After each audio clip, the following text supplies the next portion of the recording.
it makes the bill. But the opposition leader, Bill Shorten's accused the government of breaking its promises on pensions. He spoke to reporters in Melbourne a short time ago, and we can bring you some of that now. For 360 days, all that stood between Tony Abbott going after pensioners has been the Labor Party. Day after day in Parliament, the Labor Party stood up for aged pensioners in Australia and said, don't cut the pension. Day after day, the Prime Minister and the Treasurer have abused us and said we're scaring people. Well, when will Tony Abbott and Joe Hockey apologise to Australians for lying to them?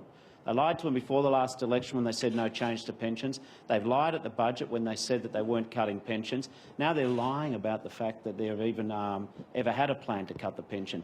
They know they were wrong. And today, 320,000 part pensioners have discovered that they're the next victims of an Abbott government budget. Why doesn't Tony Abbott and Joe Hockey and Scott Morrison ask foreign multinationals to pay their fair share? Why is it that when it comes to a beauty parade in politics between part pensioners and a few multi-millionaires who are getting tax concessions from their superannuation of an exorbitant nature, why is it that Tony Abbott will always back the very, very, very well-off against part pensioners in this country? It's not good enough. Will you support the government's plans for a tighter asset test to access the age pension? Let's see the detail, the fine detail, but this is a government who, when they talk pensions, I get very worried for pensioners. For the last 360 days, Tony Abbott, at innumerable press conferences, hand on heart, with that trademark grin, has said, I will not cut pensions. And in fact, that's what he's been doing. And if the rumours are right in today's newspapers, Tony Abbott's recognised that Australians don't want his cuts to pensions. But the problem is, Tony Abbott says that the only way he can run this country is by going after 320,000 part pensioners who are Tony Abbott's losers.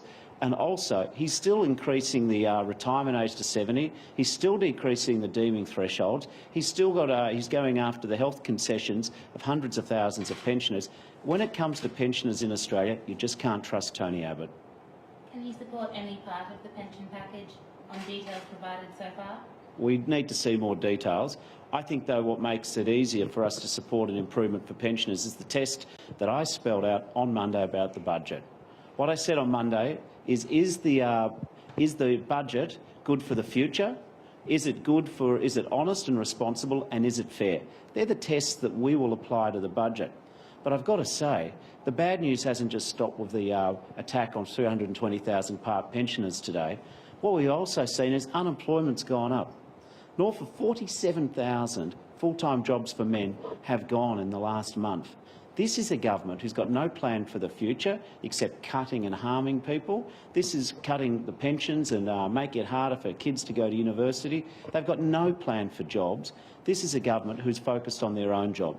Let's be really true. Although 47,000 people or men have lost their full-time jobs in the last month, has been recorded by the ABS, the truth of the matter is there's only two jobs which seem to matter. Scott Morrison wants Joe Hockey's job, and Tony Abbott just wants to keep his job by Christmas. This is not a budget for the future. It's a budget all about politics. The Greens and the Crossbench have indicated that the change in the takeover rate could be something that they support. Are you at risk of locking Labor out of this entire debate if you don't negotiate on that? I would not be standing up for the pensioners of Australia if I gave Tony Abbott a blank cheque. What people expect from the Labor Party is to stand up for the less well-off in this community, and we will. Pensioners in Australia, aged pensioners, are not paid a lot of money.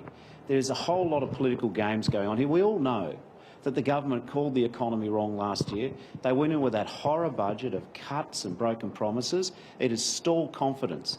Even today, the latest business confidence surveys show that confidence is still down. So this government, the Abbott government, got the economy wrong last year. So this year, in this budget, all they're trying to do is play politics. I am not going to give them a blank cheque. If the government wants to do something about helping the budget bottom line, take on large foreign multinationals. Pick on someone your own size. Don't pick on part pensioners and those who are less well off in our community.